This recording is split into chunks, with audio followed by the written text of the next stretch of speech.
And our front winglet slash splash guards are now done and installed. I will say, I didn't really like the gap right here. Now don't worry, these will actually obviously be online as well for you guys, but I'll make a revision where that gap is filled in right there.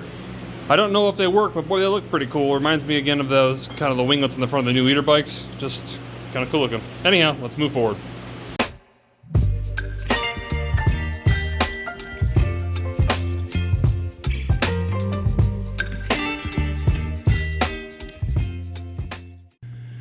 Okay guys, so one thing I do want to point out on this build, there's going to be a lot of jumping around.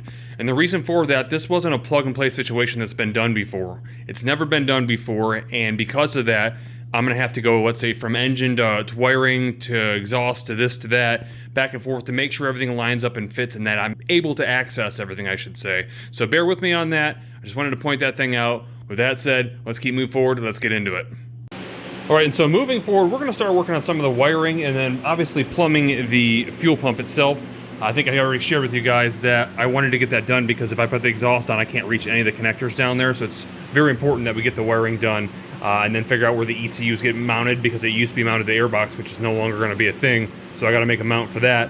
And I don't know if I shared with you guys, I actually sent the ECU out to have it tuned from someone on eBay.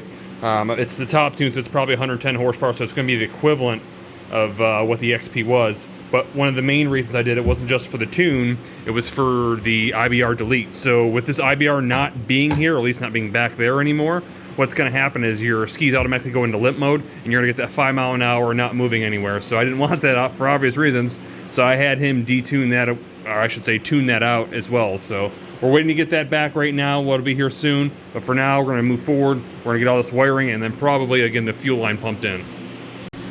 Alright, and just an update, I am in the middle of wiring. I'm getting everything pulled to where it needs to go, and what I've come up with is that I wanted to have this solid plate right here, which is an aluminum plate, and it's going to have the fuse box attached right there, then the solenoid for the starter, you'll have the regular rectifier, and my plan was to put the ECU right here, which would have left a really nice plate. The downside, this guy right here. Even with this really tiny filter, which is way too restrictive, it still wouldn't clear if the ECU was sitting flat there, so I'm going to have to find somewhere for the ECU, and I'm going to have to cut that out so the intake, the correct intake, could go up through there. So I'll finalize this thing. I'll show you what I end up coming up with, but I have to find a different place for the ECU, and there's not a lot of area for that thing to fit, so I'll have to come up with something. Alright guys, so moving forward, we are getting there. I'm almost done with the electrical. Basically where I'm at now, I still have to mount the MPEM module, but I can't do that yet because I still have to get the intake in, so I'll kind of get an idea of how that fits. I do have a couple wires hooked up with the VTS. Basically it's all hooked up. I have it spliced in the original VTS.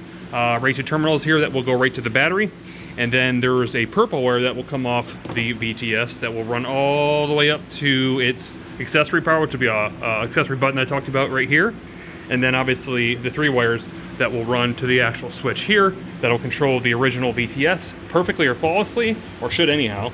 And then I got the battery box back there, as you'll see. It's not riveted in yet. The reason why, I don't know how I'm gonna have to run the exhaust. I might need clearance, so I don't want to touch that until I know for sure.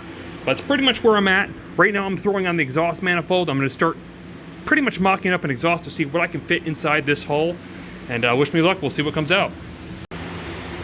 Alright, that was some work guys, but I got the exhaust done. I'll show you what I had to do to get this fit in. So there's a center tube that comes out of this head pipe right here. And it's about 2 inches wide, and it sticks out probably about that far. I had to cut about 2 inches off to clear the VTS. Not a big deal. You don't want to cut it too short because you don't want water going back into the engine. It's kind of put out that way for a reason.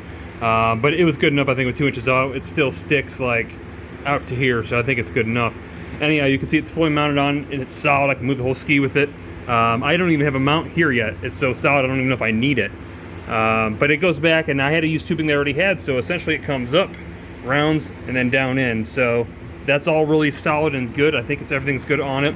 Obviously I have to plug in the EGT sensor, but this has to come back out so I can get the battery fit in like it needs to get fit in.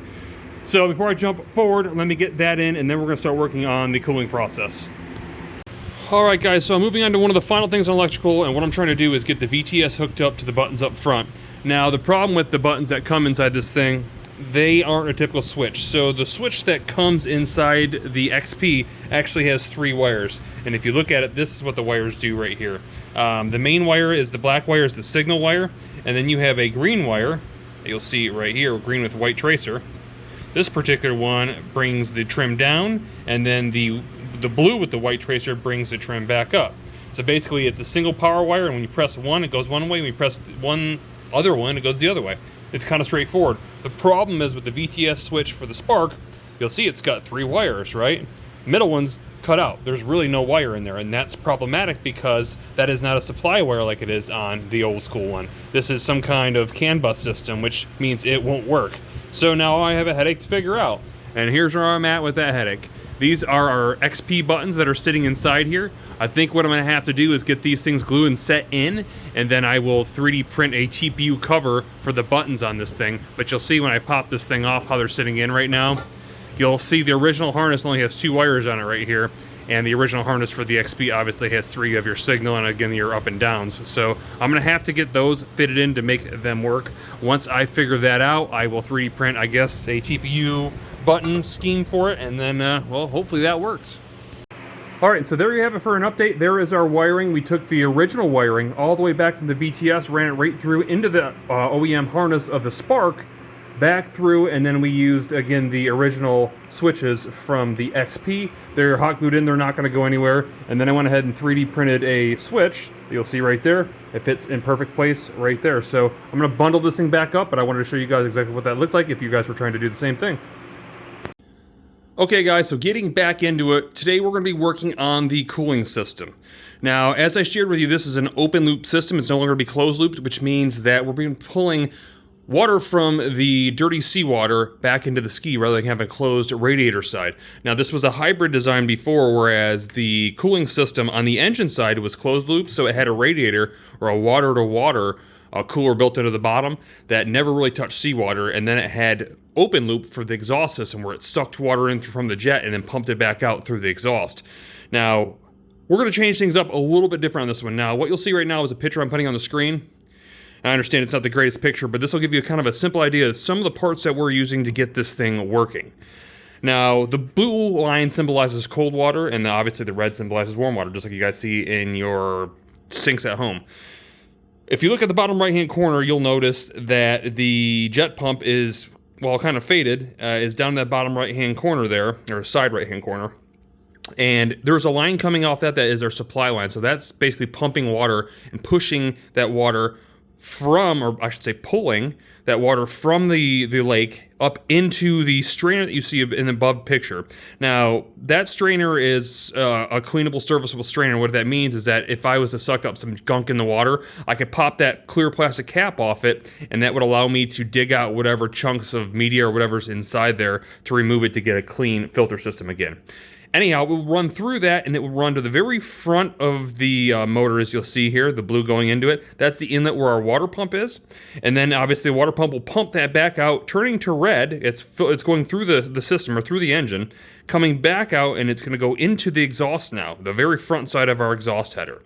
After it reaches the exhaust header, what it does is it splits. It goes into the water box, so it cools the exhaust system that way, and then it also has a bypass because you don't want to fill up the water box too much because essentially it could go back in the engine. So then it also passes off on the other end of that exhaust manifold down back into where you'll see there is an exit on the actual ski. So this is what's called, again, open loop system. Now let me show you what it looks like in real life. Now, yes, I understand I have stuff everywhere. However, again, you're going to see that the back of the pump, which is going to be, well, it's hard to see, but there's a line right there. It's coming out of right there. That's our supply line. So it's going to be running from that to the back side of our strainer here, out of our strainer, to the front side of our pump, which again is right here. And then you'll see there's an arrow on that goes through our engine, comes back out. It's going to go to the bottom side of this exhaust here. Again, it'll run through, it'll spit some out of the exhaust into the water box. And then there's another tube coming out of right here, which is already there, running back up into the bottom, which exits right up there, if you can see that. So that is our cooling system. I'm gonna go ahead and I'm gonna throw this together. There's one thing I left out. I am going to be putting in some sort of serviceable port so we can run this thing on a hose. And it'll be mounted somewhere that's obviously accessible, but that's the piece that we'll be using for that. That is out of the old Yamaha. Okay, and so finally it seems like the cooling is just about done. Now we're going to start and look at physically what I did on the ski to make it work and not just the picture. I want to start here, and this is not my favorite part. These 2 bolts that you see right here, these bolts are actually holding on our straining unit. I really wanted to put that back here, Unfortunately, if I did that, I wouldn't have much room to be able to see in the strainer, and more importantly, the line that's coming into it, which is actually right there and into it, would have been going backwards in a 180 and potentially could have pinched. If that happens, we would have ran the ski dry, which would be a really not good thing, so it wasn't worth it. I probably could have mounted it from the inside, and I might change that here in the future, but again, I'm not too concerned because there's going to be turf and different things here that'll help hide this. Now, in addition to those bolts, I have our water connection line. Now, again, I really wanted this back here, but because it's a V unit, it had to be kind of run in existence with our strainer, so that is what it is. Okay, so I just installed the bilges. You see one there and one over here. Now, I chose to keep the original XP bilges because they don't really take any power. I didn't really have the room to connect one of the electronic ones like the Spark used, so I think these are pretty adequate. However, I had an aha moment, and my question is that, well, the hose barbs come out of the pump way down there, and the bilges are way down here. And I always wondered, why do these tubes run all the way up here? I guess I don't really understand. And so I Googled it just to find out how dumb I actually was for not realizing this. The reason they go all the way up there is that if those went straight to the back, to the pump there, when the ski went in the water and it wasn't running, it would just dump water into the hole. So that basically stops it by bringing it to the certain height to where that water can't get in. So that was kind of an aha moment for me, but those are installed. It's time to go ahead and make the bracket for the ECU. All right, and as promised, moving forward, the ECU is now mounted. Now, yes, I realize there's 2 rivets going through the side hull, however, that's covered by turf, so you won't know it's there. Continue on, I'm going to go ahead and throw on the intake. Now, to get the intake inside here, I have to remove the oil dipstick tube right here. Not a big deal. It's only one basically screw or bolt right there. Pretty simple. I'm going to pull that off. I'll slide that thing in. We'll get everything connected. All right, the intake is now in. It's time to finally start rounding down and put in the exhaust water box. We're almost done and ready to get this thing running. All right, guys, so there you have it. There is our engine basically complete and sitting in. I think it's a really, really good fit. Very excited. We ain't got much left to do. We got to pour a little bit of gas in. We got to get it firing. It's not a long time start. We just want to make sure that it does start. The only part that I don't like of the entire setup is how hard it is to get the battery, but it's not even that hard. In fact, it's easier to get to than the Spark, so it's worth saying something. All right, guys, so it is that time. It's time to get excited. This is going to be the first time this thing actually fires and starts. I'm excited to see what happens, so let's get into it. All right, so the very start, we got our lanyard on. I just stuck that on there. I want to hit that to turn it on. You can hear the fuel pump prime. I'm gonna hit it a couple times to see if I can. It says limp mode I don't know. Limp mode home. I don't know why, but let's see if it fires anyways. Oh yeah, there we go. All right, good enough. I don't want to go any farther past that without water on it. It runs. It actually sounds really good. So that said, it's time to move forward. We got to get a lot of this body work done before we can bring this thing on the water, so let's finish up the body. Alright guys, so moving forward with this thing in the body, there's only a few things we have left to do, and I'm going to share what those are with you right now. Very first, I want to get these side vents on right here. These have been kind of MIA for a while, so I want to get those things on. We have a special part of the hydro turf to put in the sides with a special design that I hope you guys are going to like. And then continue on to that, we have to do some more carbon fiber work. We'll finish our very front hood panel. We will finish the rear grab bar, which will also be carbon fiber. And then, last but not least, we have to finish our hood. Our hood needs to be resprayed. We have a whole stereo setup that's going to go inside of that hood. So with that said, let's get into it and get this thing done. Okay, so with the side vents on, now I'm getting ready to make these side hydroturf designs. I guess you could say it's pretty much ankle savers. Now, some of you guys might not care about this, but I know if I don't put this in there, somebody's going to say something and be upset because I didn't add it. So all I'm doing is taking this piece of paper that you see right here. I taped it on so it doesn't move, and then I'm just outlining a nice smooth edge along where this cut's got to be. That gives me my overall cutout. I'll do the design on it, and then I'll transfer it to the hydroturf and cut it out with an X-Acto, and then install it. So let me show you what I come up with. Alright, so I moved to the AC, guys. It's too hot outside, and as you can see, I am doing an American flag. I guess it's a good time to probably do that. I'll be doing a cutout basically with the X-Acto knife. I'll cut out all these spaces, so obviously the stars will be cut out, and then every other space will be cut out. I could have done a wavy. It kind of went with the style, but then I thought, well, it may not stick well, it may move, it may not look right, so I went with the straight. I think it's going to look good, so let me cut it out. I'll transfer it over to the hydroturf, and then we'll get it on. Alright, and there's one part cut out. And there you guys have it. Side number 1 is done, and I even covered the rivets as promised. Let's move on. Alright guys, so while waiting on a couple things, it's time to get some water through this thing and fire it up and let it run with water on it. Make sure there's no leaks in our basic open loop cooling system. And I want to point out that I got the water connected right now with our Yamaha adapter. Take that, purists. And it's time to turn this water on and get this thing fired over.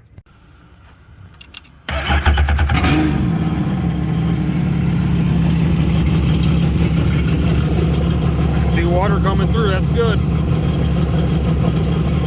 Actually looks like it's coming backwards.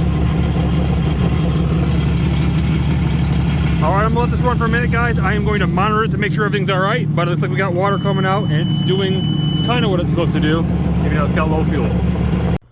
Alright guys, so moving forward, we're going to go ahead and redo or recover the seat. I've chose two different colors. We're going to use the basic black for the main top, which is this section you'll see cut out here. And then I've got carbon fiber weave that's going to be down the sides. Now I know that I have forged carbon on the rest of the ski, but they don't make a forged carbon vinyl like this. And so I'm forced to go with the weave, so it's just going to have to do. But as you'll see, the top center is going to be it's going to be black as we run carbon all around the edges right here. So I'm going to get this thing cut out, transfer it to the new vinyl cutout, and then I'll sew it all together. So this part's pretty straightforward. You'll see that I went ahead and marked everything out, even though there's a couple marks here. I usually give myself an extra 1/4 inch to 1/2 inch all the way around the edge of it, so I have a fold over seam. So everything can be sewn, I don't have to worry about missing it. And then what I do is I just line the two pieces up and I put dash lines to make sure that as I'm sewing it, it's all gonna line up. Just basically sew these things, well, as you can see here, face to face. And I'll have a one-piece cover, and like I said, I'll show you what it looks like when it's put on the ski. Alright guys, so moving forward and again, finishing up with the body, I went ahead and sprayed the hood with a gloss base coat, clear coat, urethane 2K. And the reason I did that, obviously, remember the bottom of the hull with the gel coat didn't look very good, and you can clearly see the difference, like a mirror on that hood. So the hood got sprayed. I did get some carbon done. I got it sitting over here. It's got its last coat drying. It looks pretty sick. I'm excited to get that on there. So we're gonna let this dry overnight. I'll be back. We'll put it together, we'll get the stereo inside that thing, and we'll get it installed. Alright guys, so check it out. The hood is officially all done, and it's finished, obviously, as you can see, in the gloss black with the forged carbon fiber upper windscreen. And then, of course, I inputted a set of speakers and the radio, which worked flawlessly, all off this powered switch. So very happy with the way it turned out. However, I don't know that I like the gloss black.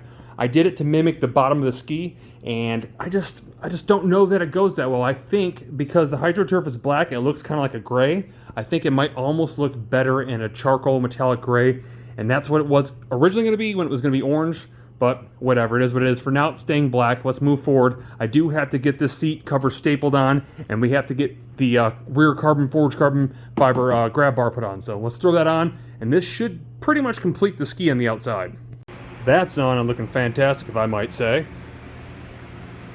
Okay guys, moving forward, the seat cover is now done. Now I will admit I made a little bit of a mistake here, and it's not the shadow that it looks to be right now. Actually, the mistake was made right here and right here. Now I screwed up, I made it too short. I don't know how I did that, but I did.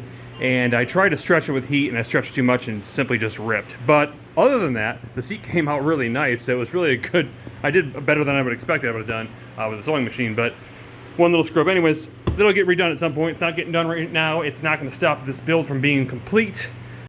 Alright guys, so moving forward to the storage, a lot of you wondering, what are you going to do with the storage? Because the Spark really had no storage, and the XP actually had a decent amount of storage. Well, we know that we can't keep all that because we knew that this thing was hitting the fuel pump. So what I went ahead and did was I drilled out the 4 rivets that hold each one of these containers in, and then I went ahead about 120 some millimeters up, and I cut this thing all the way around after marking it. Now what I'm going to do, drop that in like that. You'll see it kind of sits like that. I will test fit it to make sure I have room over top of the fuel pump. Then I will drill some holes and rivet that thing in. And of course, just to finish, you know I got a special little piece that I'm gonna put in here that's 3D printed. And there you have it. So I actually used a kitchen fire extinguisher because the actual PWC type is actually a little bit too tall to fit in here. I could have designed a hole to kind of go down in the front side here somewhere, but I thought it was kind of a waste. This really will work just as well, and it fits in. It's actually screwed in through the bottom, so all you do is pop this top up right here and it comes out. Then we have our distress flag and all our separates. Now there is actually different holes in the bases of this for this to drain out, so if these things get wet, they won't hold water. And then a spot for your phone, obviously. For some reason you need to get your phone somewhere, you should always have them with you. But I think it turned out pretty well, thanks to the 3D printer once again. All right, guys, so we got the ski and trailer hooked up to one of the Teslas, getting ready to bring it out to the lake right now. I think I have everything ready. I got everything strapped down. I brought a couple extra tools just in case. I do have a leaking tire over here on this side of the trailer. I'm not sure why. I sprayed basically soapy water on it. I can't see the leak. But I'm bringing an extra air tank and a compressor just in case we have any issues, so I don't have to mess with that. So anyways, it's ready to go. Let's get it out on the water and make sure she ain't got no water ingress.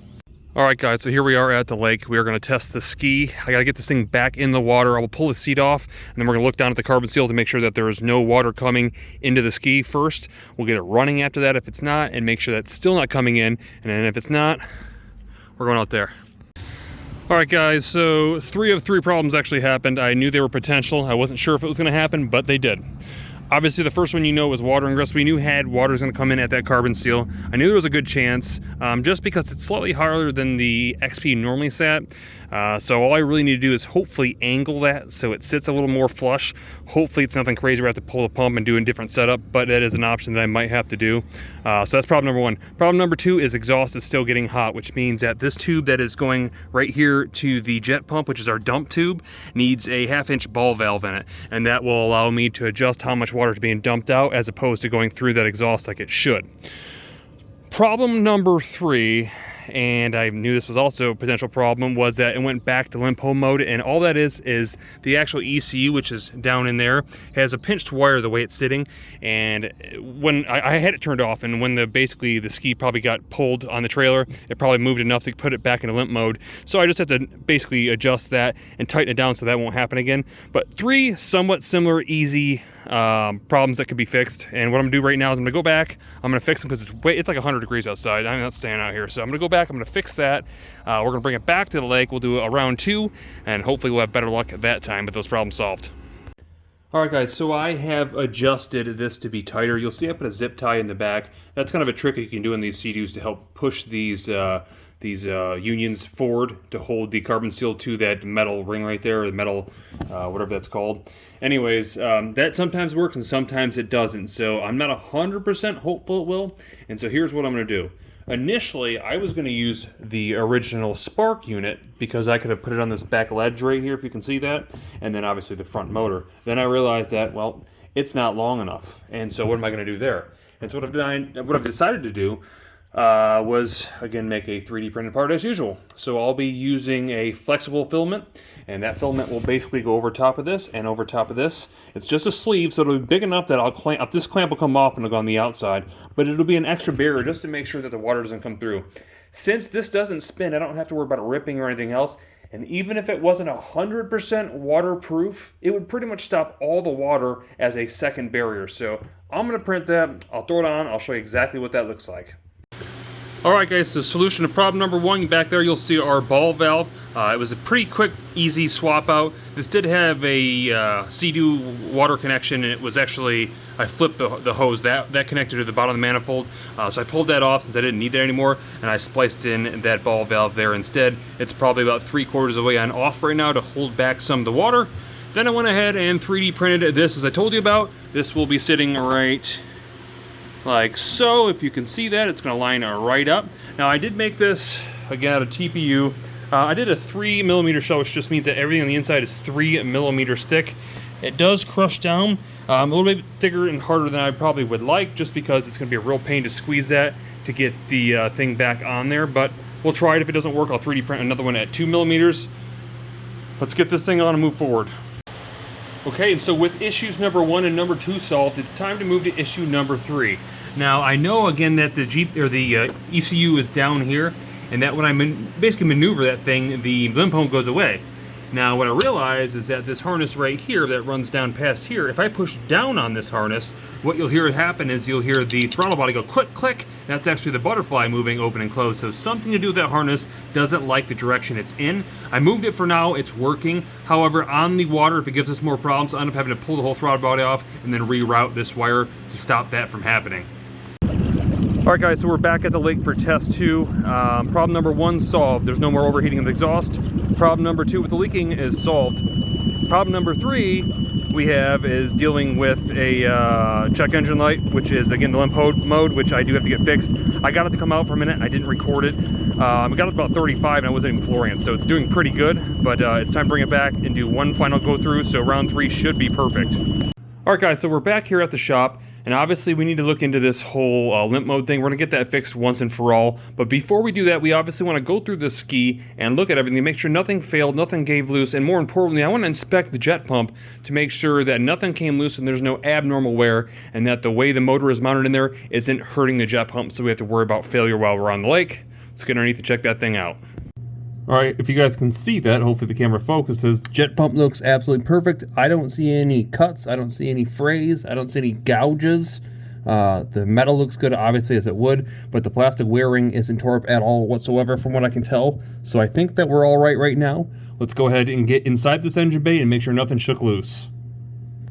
Alright guys, so we're back at the lake for round number 3. I just checked to make sure there was no limpo mode, and so far it's so good. And now that could change once I hit some waves, I don't know, I have to be careful, but this is another test just to make sure everything is functioning fine. Again, remember that nothing was broken, the wearing looked good when we got it in yesterday, so now we're going to get back on that water. I'm going to try to gain some speed. Keep in mind, I'm going to be filming with this phone actually right here right now. I'm not using a GoPro, so I want to make sure that I'm careful. I don't want to drop the phone. And you guys know, if you guys have ridden this hull, that's very, very hard to do. So I got to be careful.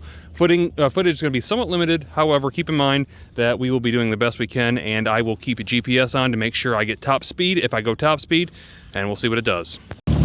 All right, heading out on our maiden voyage. Everything looks good so far. We want to make sure to keep an eye on the exhaust temps. We don't know how well the cooling system works just yet. I'm gonna get used to this for a little bit. Once I do, I'll pull out the camera again, we'll take some more footage, and I'll show you what we're doing. All right guys, so far so good. Somewhat limited, we're only at 5,635 RPMs. I'm gonna guess that the impeller pitch is what's holding us back. I don't know for sure. I haven't looked at speed, but let's get a little something out here now.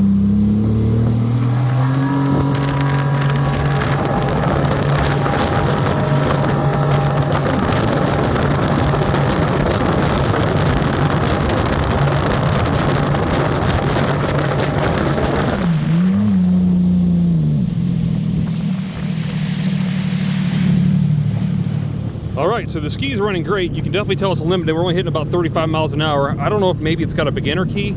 Off water, it's hitting like 8,800 RPM. So I feel like, again, it's probably the pitch of the impeller. It's more information I can figure out. I'm going to do some more runs right now. Again, I'll come back to the end, and then we'll talk about top speed, how this thing ran, and how it compares.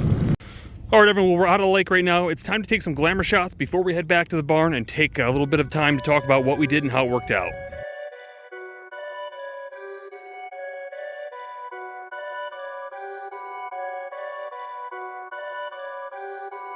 Perfect.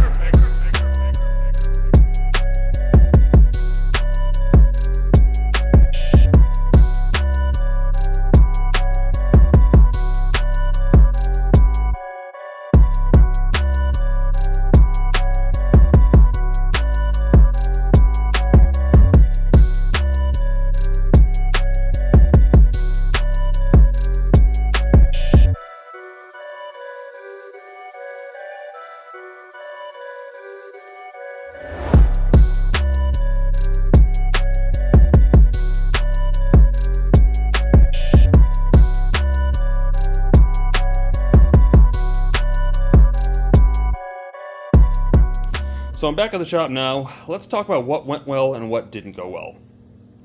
To start, as you'd expect with any custom ski or project, we had some issues, but we sorted them out, and as a positive, there's no more leaks or overheating, and the ski didn't sink.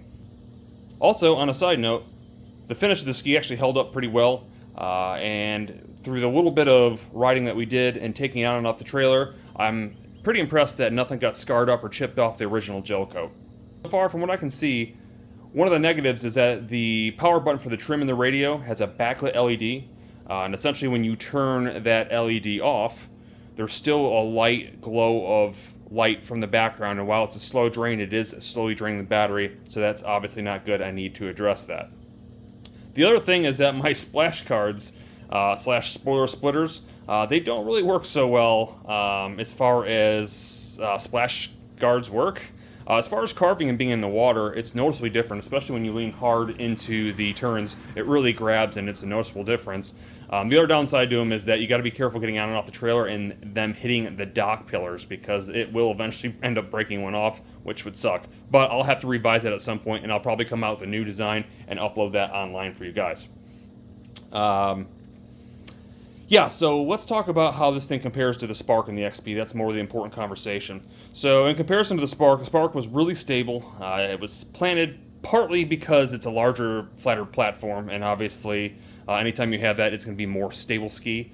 But on a positive note to that, also as a negative or a double-edged sword there, this is the reason people like this platform right here, is because people want to be able to rip into this thing and cut and carve. The main comparison, however, that we want to go over is probably the XP 787. You guys probably want to know, how did this compare to its original form? Now, while I can't give an exact comparison because modifications need to be made still, I can say that it feels very similar at low end. A little bit more jump out of the water, you can definitely feel that. It's ready to literally come right out of the water, as you kind of expect, but the top end, as you'd imagine as well, isn't quite there, and you guys kind of saw that, well, as much as you could. Being that we only topped out at 36, it wasn't necessarily impressive considering that the original XP could do close to 20 miles an hour faster than that. However, again, we have some changes to be made to that. Now, other than that, everything else pretty much felt the same, with the exception of handlebar placement. It's much better than the than the XP with the Spark handlebars. They're wider, they're a little bit farther down, and you get a better feel rather than having those things stuck back up into your face like the original ones used to be. Definitely big, huge improvement there. And I will say that the handlebar placement really stops a lot of the fatigue you would get from the old 96s, because while a lot of times your forearms would hurt from holding onto those things so you didn't go flying off, they were just bad ergonomic overall, I would say. Now, the next thing I do want to point out that I actually was more of a positive than negative is the new digital gauges, because the reality is that the old gauges, you remember, on the XP kind of sucked. I mean, the needles would fade out, and so you didn't know how fast you were going or what the tack read. You were just kind of guessing and trying to look at the sun, which took your focus off the water, which is actually kind of dangerous. With this one being a digital readout and GPS powered, it's always accurate, and it's always easier to see. You don't have to worry about it being faded out, and you know exactly what you're doing. So even with it sitting lower than the original was, it really wasn't bad. However, more importantly, let's talk about why I can't really assess top-end speed, etc. right now. So I was using the original XP impeller. Where that becomes a problem is, well, both of them are 140 millimeters. The XP is based on a two-stroke, which means that the pitch was not set for much low-end but high RPM power. Now, we know that a four-stroke is completely opposite of that, obviously, where you would have a lot of low-end torque, but the top end isn't quite what a two-stroke would be. And with that said, you can look at this impeller here, which is the original XP impeller. And what's going to happen is I need to take some of the pitch out. So I'm taking some of the angle out so it's a little bit more flat, as you'll see right there. And what that will do is it will allow me to still have my low-end torque, but because the engine's producing low-end torque, I can actually get a little bit more top end out of it too. What it basically means is, again, it's pushing more water. And so there will be an episode that's going to be a follow-up episode on that, and you guys will get to see what a difference in an impeller really can actually do. I won't get exactly what I'm using right yet, but there is a couple different options that I have. And with that being said, then we'll finally do an assessment of how this Frankenstein compares to the original XP. But for now, let's talk about numbers. This build was not a budget build. This is a very expensive build because you got to buy essentially a nice Spark and rip it apart as a donor. In my case, that was an $8,000 to $9,000 ski. So if you get lucky, you might find a wrecked one with a hole in the hull for maybe like $2,000 or so. And then at that point, your budget wouldn't be so large or more obtainable. Honestly, I think if you were able to get a Spark at that price, you could probably be out the door on this thing for right around $4,000, which I think would be an amazing buy.